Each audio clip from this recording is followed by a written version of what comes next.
এটা জামাত শিবির তাদের আদর্শিক জায়গা যে ভুল ওইটা আঘাত করার ফলে ওরা আমতারেক আমতারেক বলে। ব্যবসা তো করতে হবে, না হলে খাবো কি? আমার ব্যবসায়িক আয়ের সিংহভাগই রাজনৈতিকভাবে ব্যয় হয়।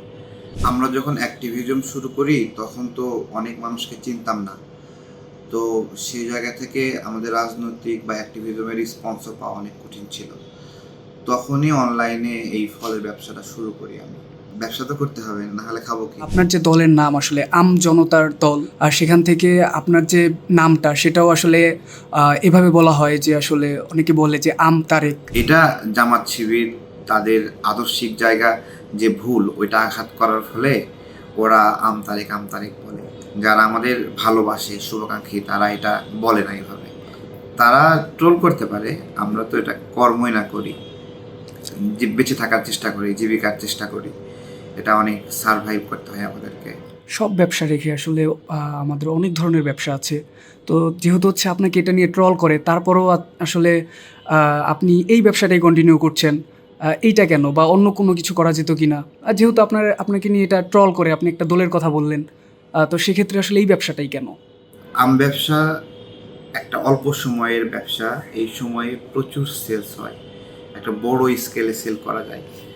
মানে এটা মানে উপচে পড়া সেল হয় একটা, যে আপনি ধরেন 2 মাস 3 মাস কাজ করলেই 5-6 মাস বসে খাওয়ার একটা রুজি চলে আসে।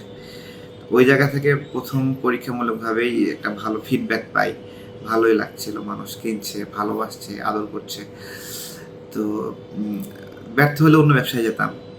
আপনি যে ব্যবসাটা করেন, আপনি একজন রাজনীতিবিদ, এবং এই যে ব্যবসাটা, এই ব্যবসাটা ২ টার সমন্বয় যদি আমি করি একত্রে, তো এই রাজনীতি, ব্যবসা, এই ব্যবসা থেকে আপনার যে টাকাটা আসে, অর্থাৎ যে অর্থটা আসে, এইটা কি আপনি রাজনীতিতে খরচ করেন কিনা? বা আসলে আপনার যে জীবন, এটা আসলে এই ব্যবসার মাধ্যমেই চলে কিনা? বা এছাড়াও অন্য কোনো ব্যবসা আপনার আছে? আমার ব্যবসায়িক আয়ের সিংহভাগই রাজনৈতিকভাবে ব্যয় হয়। খুব অল্পই পরিবারের জন্য ব্যয় হয়, বেশিরভাগই রাজনৈতিকভাবে ব্যয় হয় করে ফেলি রাজনৈতিক উদ্দেশ্যে। এক্ষেত্রে আসলে পরিবার আপনাকে কেমন সাপোর্ট করে? আমার ওয়াইফ আমাকে রাজনৈতিক কাজে কখনো বাধা দেয় না, এবং ব্যবসায়িক কাজে রাজনৈতিক কাজে উভয় কাজে সহযোগিতা করে। সেও তো অ্যাক্টিভিজমের মাধ্যমে উঠে আসছে, সে ছাত্র অধিকার পরিষদ খুলনা সভাপতি ছিল সেই সময় আমাদের করা সংগঠন। তো ওই জায়গা থেকে রাজনৈতিক বোঝাপড়ার একটা সমস্যা হয় না, সেও আমাকে হেল্প করতেছে, আমিও তাকে হেল্প করতেছি। আমি একটু কমই হেল্প করতে পারি, আমার অনেক ব্যস্ততা থাকে, কিন্তু তার এফোর্টটা আমার রাজনৈতিক বিকাশে ভালোই কাজ করেছে। এই যে আপনাকে যে ট্রলটা করে, আসলে আপনি একটা দলের কথা বললেন, এটা আসলে কেন করে তারা? আপনার কি মনে হয়? এটা যুক্তিতে পারে না তো, আমার অসততা অথবা আমার কোনো অন্যায় খুঁজে পেলে তো তারা সেটা নিয়ে খোঁজাখুঁজি করতো। ওগুলো খুঁজে চেষ্টা করে, কিন্তু না পেয়ে তখন ওই সহজ একটা গালি আমতারেক এটা বলে ফেলে। আপনি একটা বিপ্লব, বলতে গেলে একটা বিপ্লবই ঘটাইছেন। দলের যে হচ্ছে নিবন্ধনের জন্য দীর্ঘদিন আন্দোলন করেছেন এবং সফলও হয়েছেন বলা চলে। তো এরপর আসলে এখন নির্বাচন গেল। তো এক্ষেত্রে আসলে সংসদে না যাওয়ার একটা আক্ষেপ আছে কিনা? সংসদে যাওয়া তো অনেক বড় বিষয়, এটা আল্লাহর অনেক সহযোগিতা দরকার। আল্লাহ চাইলে তারা যেতে পারে, এটা অনেক মানুষের সমর্থন সহযোগিতা লাগে। আমাদের রাজনীতি তো ওইভাবে দাঁড়ায় ওঠেনি যে আমার জন্য ভোট কেন্দ্রে যাওয়ার সিদ্ধান্ত নেয়নি, কিন্তু আমার জন্য ভোট কেন্দ্রে যাবে, এতটুকু ভালোবাসা আমাকে এখনো মানুষ বাসেনি।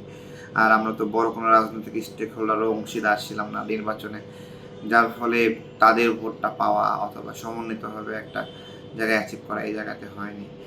আক্ষেপ বলতে কি, মানে যে জিনিসটা পাইনি সেই জিনিসটা নিয়ে আফসোস করে লাভ কি?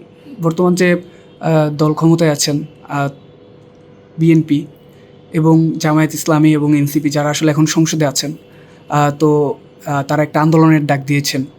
তো এই ব্যাপারে আসলে আপনার কোনো সে আছে কিনা, যে তাদের সংসদ রেখে রাজপথে, হঠাৎ আবার রাজপথে আসা, যে রাজপথটা আসলে হচ্ছে আন্দোলন সংগ্রাম কিন্তু আসলে বেশ কিছুদিন বন্ধই ছিল, সংসদেই কথা হচ্ছিল, বিতর্ক হচ্ছিল, এর মাঝখানে আবার রাজপথে।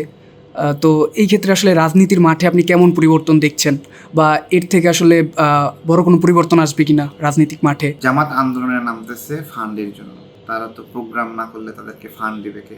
তাদেরকে যারা স্পন্সর করতেছে তারা, তাদের মনের ক্ষুধা রাস্তা সরগোর থাকবে, হইচই থাকবে, সেই মনের ক্ষুধা মেটানোর জন্য তারা রাস্তায় নামতেছে, এছাড়া কিছু না। তারা যা কথা বলা তার সংসদেই বলতে পারে, ভালোভাবেই বলতে পারে। তাদের তো অল্প সংখ্যক সংসদ সদস্য, তারপরেও দেখি যে বিএনপি যতটুকু ফ্লোর পায় তারা অতটুকু ফ্লোর পায়।